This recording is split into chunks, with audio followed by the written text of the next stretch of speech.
Yon, what's up, what's up? Ayan, kamusta mga utol, and then welcome sa video na ito.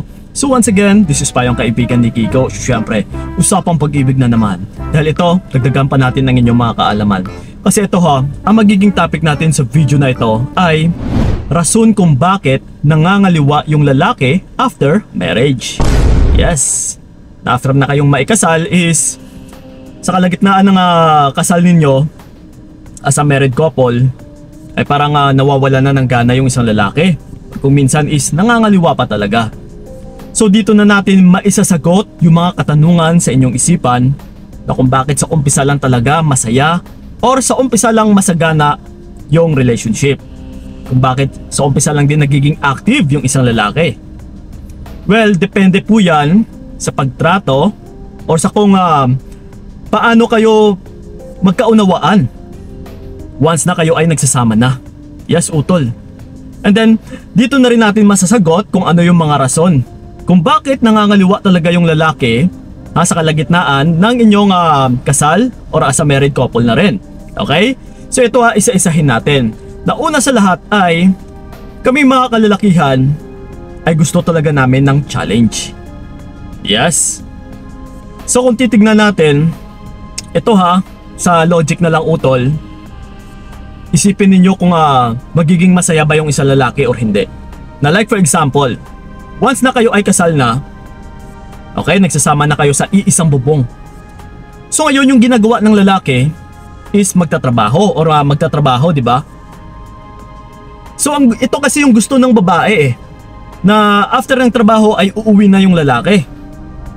So biruin mo utol paggising ng lalaki is mag-aasikaso na para magtrabaho.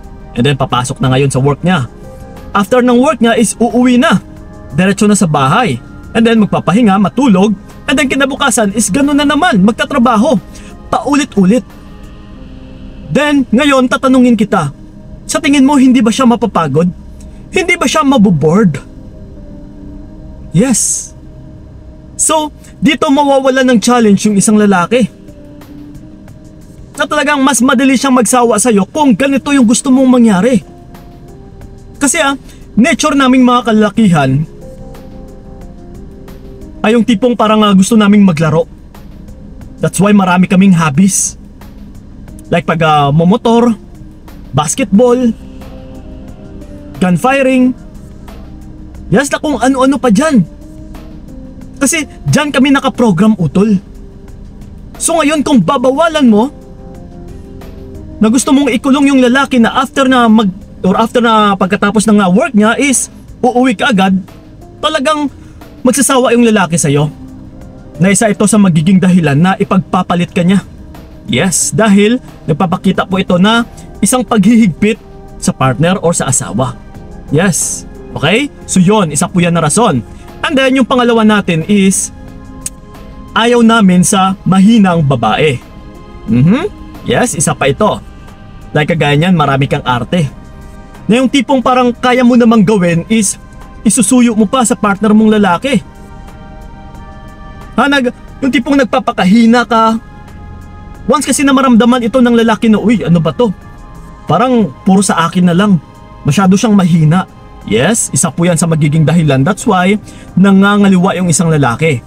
And then, kung magugulat kayong ipagpapalit sa'yo ay isang masipag na babae. Yung marunong magkusa. Yes, utol. So again isa po yan sa rason din. And then ito, yung pangatlo natin is gusto kasi namin mga lalaki ay something new. Yon, yung palaging may pagbabago or may bago talaga. Again, kagaya kanina, once kasi na may paulit-ulit lang na cycle, araw-araw, ay talagang magsasawa yung isang lalaki. So kailangan utol is gumawa ka rin ng paraan. Yes, magbakasyon kayo. Or di kaya sumama ka sa kung ano yung mga hobbies niya. Yes, subukan mo mag-join ka sa isa sa hobby niya. Like sa pagmamotor, umangkas ka. Yes, mag-rides kayo. So, kailangan mo rin pakisamahan kung minsan. Kasi gusto talaga ng lalaki ay may pagbabago or something new talaga. Hindi yung paulit-ulit na lang yung cycle. Na para hindi rin siya madaling magsawa. Yes, okay? So yon. And then ito, yung pang-apat natin is ayaw namin ng mga lalaki yung iyakin na babae or iyakin na asawa. Yung tipong napaka-emotional. Yes, yung dating mo isang parang matandang dalaga. Yung ang hirap pangitiin. And then kung minsan isang palagi nilang nagsusumbong ng problema, palaging may hinanaing, palaging malungkot, palaging umiiyak.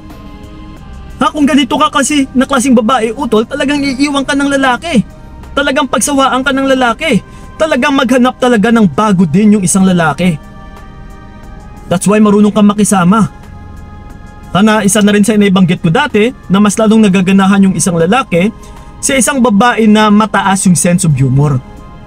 Hindi yung iyakin, utol. Hindi yung konting diferensya lang is magtatampo ka agad. No. So kung ganito ka, kailangan mo talagang iwasan or kontrolin mo ang iyong emosyon. Okay? So yon. And then ito yung pang-anim natin or yung pang-lima natin is maraming pagbabawal. Yes, isa na ito. Isa talaga sa kinakaayawan ng lalaki. 'Di ba pareho lang naman tayo, mapababae mapalalaki, pumapasok tayo sa isang relasyon para maging masaya. Okay? Para sabay nating kamitin yung mga pangarap natin at saka yung mga happiness natin sa buhay. So ngayon, kung marami kang pagbabawal sa partner mo, na yung tipong parang inasawa ka niya para magiging partner, is yung dating mo ngayon ay parang naging nanay na niya. Palagi mo siyang pinipigilan, palagi mo siyang binabawalan. Yes, palagi mo na lang siyang pinapagalitan. Yes. Talagang iiwan ka ng lalaki, utol. Na isa ito sa rason na that's why nangangaliwa or naghahanap yung isang lalaki na ito na kung titignan ninyo sa mga betka na mas lalo pa nilang minamahal ng mga lalaki. Kasi yung mga betka kasi ay hindi mahigpit. Hinahayaan lang nila yung lalaki.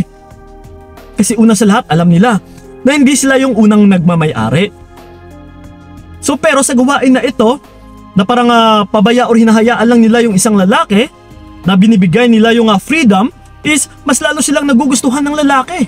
Yes, utol. So yun po yung isa sa sekreto dyan, na kailangan is huwag mo siya masyadong pagbawalan or paghigpitan. Okay? So yun. And then ito yung pang-anim natin is ang paghanap ng makakaunawa. Yes, isa pa ito na kung minsan kasi yung mga karamihan din sa mga babae ay matampuhin, mareklamo,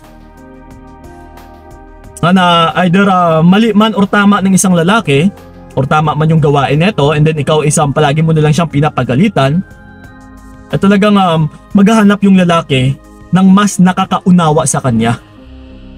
So wag mong hintayin na hahantong pa yung relationship ninyo sa ganitong situation na maghahanap yung partner mo ng mas nakakaunawa sa kanya. Dahil ikaw is hindi mo siya pinapakinggan. Puro kaaway, puro kagalit, puro kaselos. Yes. So again subukan mo namang unawain yung partner mong lalaki. Pero kapag ikaw naman mismo na hindi niya inuunawa, syempre, ibang usapan na rin yun, utol. Okay? So yon. And then ito, yung pampito natin is gusto ng independent woman. Yes, that's why palagi ko itong pinapayo din na kailangan ay maging independent woman ka. May sarili kang source of income, marunong kang mag-decide, which is nagkukusa ka, utol. Hindi yung tipong parang nakasandal ka na lang sa partner mong lalaki. Kasi once na ganito ka, na palagi kang nakasandal sa partner mong lalaki, ay mararamdaman ng partner mong lalaki is nagiging pabigat ka. Pati sa desisyon, siya pa yung hinihintay mo. Pati sa pera, siya pa yung hinihintay mo. Pati sa may gawaing bahay is siya pa yung hinihintay mo para suyuin. Kapag ganito ka, utol, ano ngayon yung maiaambag mo sa partner mong lalaki? Yes, yung tahong mo lang? No! Kami mga lalaki kasi is mas nagugustuhan namin yung babae na nagkukusa talaga. May sariling desisyon na makapag-decide para mas makatulong pa sa partner na lalaki. Hindi yung magiging pabigat ka.